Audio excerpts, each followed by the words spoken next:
इस ट्यूटोरियल में हम क्लास 9 के चैप्टर 7 की थ्योरम नंबर 7.1 सॉल्व करेंगे, जो कि एक्चुअली एएस से कॉन्ग्रुएंस रूल है।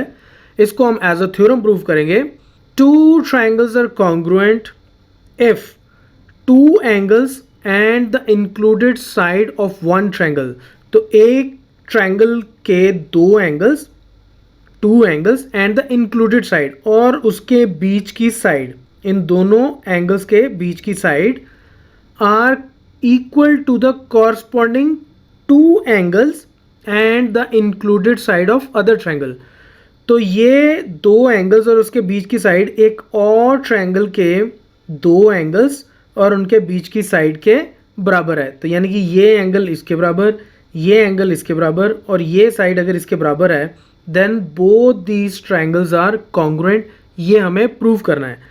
इसको हम प्रूव करेंगे using S congruence rule. Okay, अब इससे पहले एक ट्यूटोरियल में मैंने एस कॉन्ग्रुएंस रूल को भी एज ए थ्योरम प्रूव किया था यूजिंग एस कॉन्ग्रुएंस।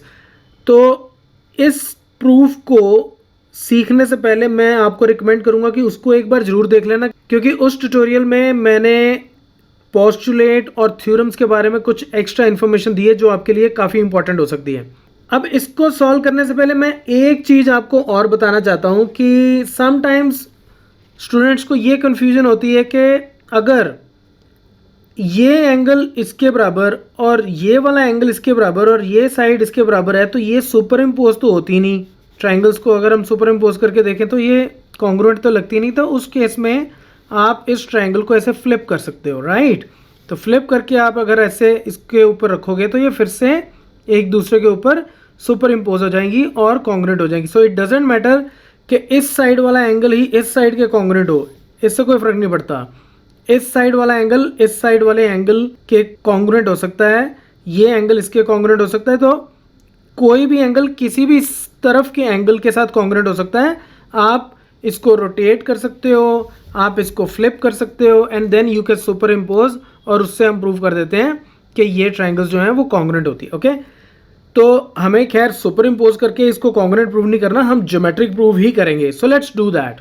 अब इन दोनों ट्राइंगल्स को कॉन्ग्रुएंट प्रूव करने के लिए हम एस पोस्टुलेट यूज करेंगे।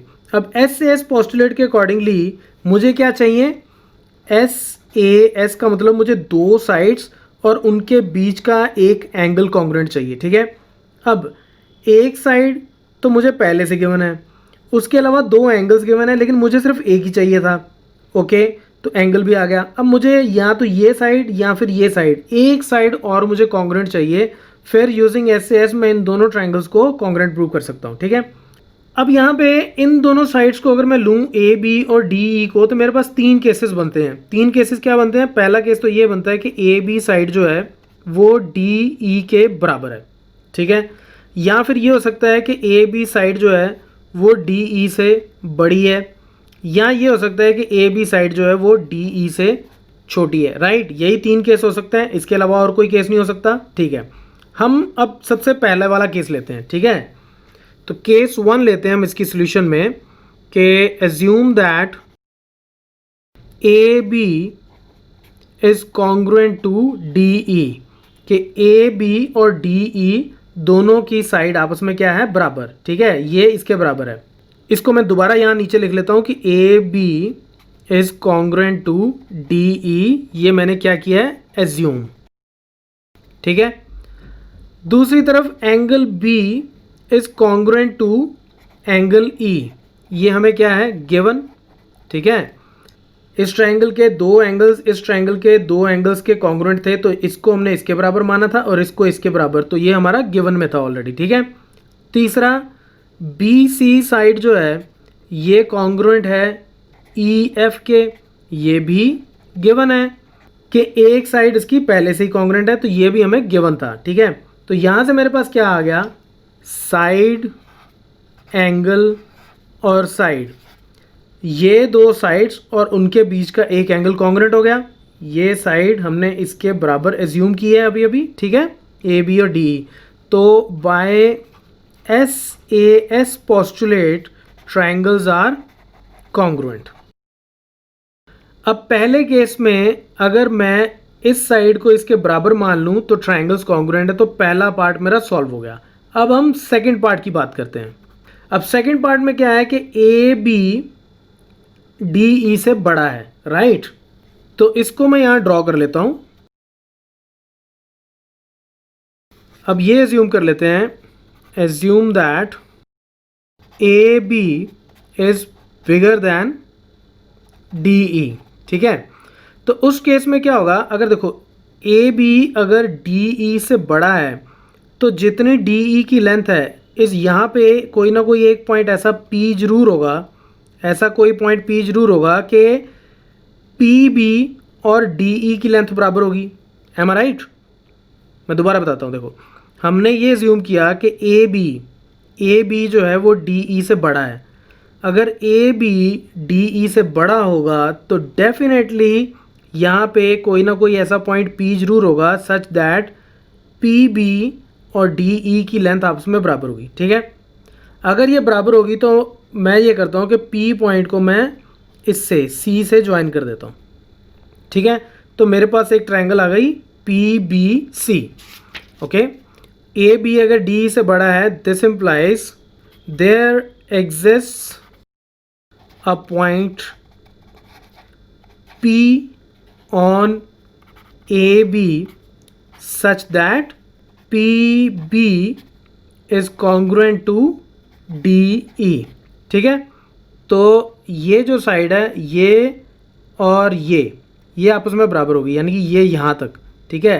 इसको मुझे डबल बार लगा देनी चाहिए, ठीक है। तो ये दोनों आपस में क्या हो गई, बराबर हो गई, ओके।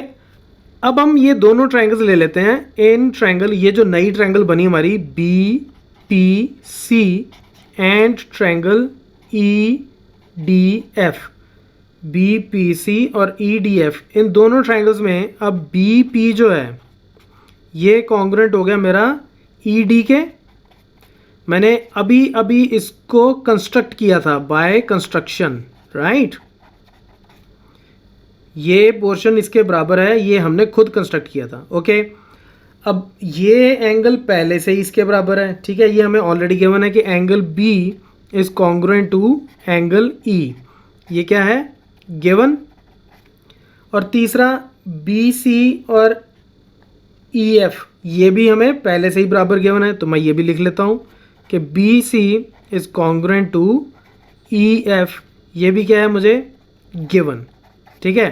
तो यहाँ से अब मेरे पास क्या आ गया, अगेन साइड, एंगल और साइड।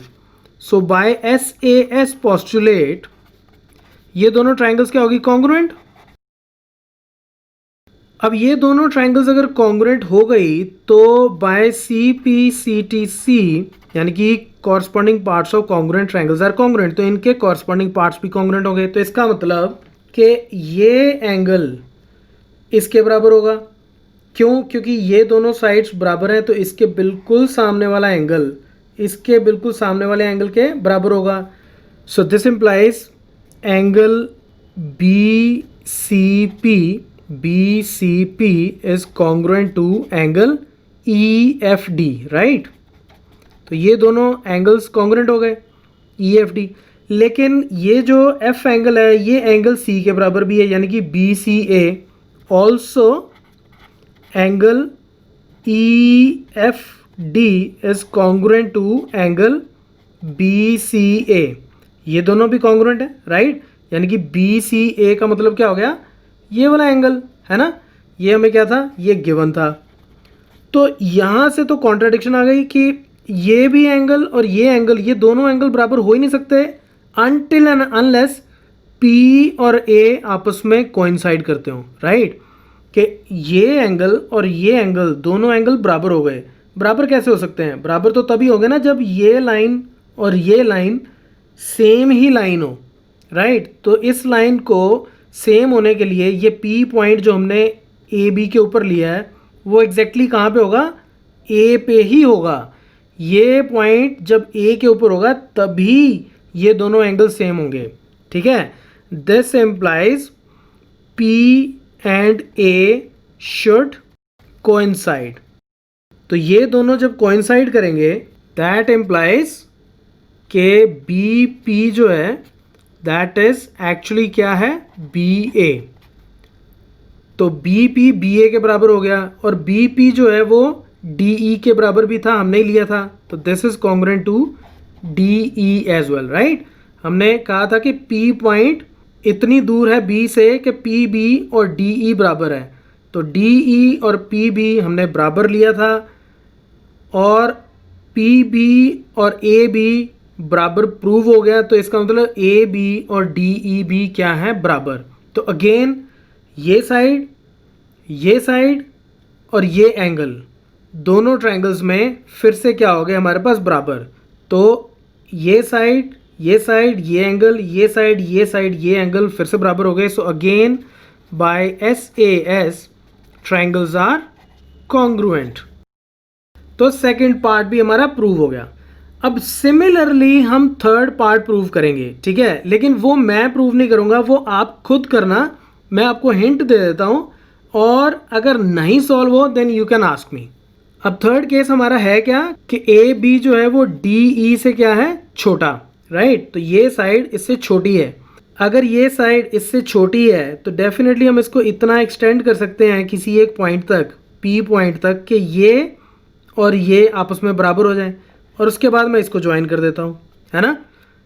अगर ए बी डी ई से छोटी है तो ए बी को हम इतना एक्सटेंड कर सकते हैं एक पॉइंट तक कि ये इसके बराबर हो जाए। तो जब ये इसके बराबर हो जाएगी तो यानी कि ये साइड अगर मैंने इसके बराबर ले ली, ठीक है, ये पूरी बड़ी साइड अगर मैंने इसके बराबर ले ली, तो फिर से सेम मेथड से हम फिर से प्रूव कर सकते हैं कि P और A को कोइंसाइड करना पड़ेगा। कैसे? ये मैंने बराबर ले ली, ये एंगल पहले ही बराबर है, ये साइड पहले ही बराबर है, तो ये बड़ी वाली ट्रायंगल इसके कॉन्ग्रुएंट हो गई। अगर ये कॉन्ग्रुएंट हो गई तो इसका मतलब ये एंगल इसके बराबर हो जाएगा, ये एंगल इसके बराबर हो जाएगा, लेकिन ये एंगल ऑलरेडी BCA के बराबर भी है, ये अंदर वाला छोटा एंगल इसके बराबर भी है। तो उसका मतलब क्या है, ये एंगल और ये एंगल आपस में बराबर हो गए। और ये कब बराबर हो सकते हैं? ये सिर्फ तभी बराबर हो सकते हैं जब P और A एक ही पॉइंट हो, P और A कोइंसाइड करते हो, तो यानी कि ये लाइन सेम लाइन होगी, और उसका मतलब क्या आ जाएगा कि ये AB और PB ये भी सेम लेंथ की होगी, और कितनी होगी? जितना DE है। तो फिर से SAS के अकॉर्डिंगली दोनों ट्रायंगल्स क्या हो जाएंगी? Congruent, and that's how we prove ASA congruence using SAS postulate, right? So that's it from this tutorial. Keep watching Mathemafia.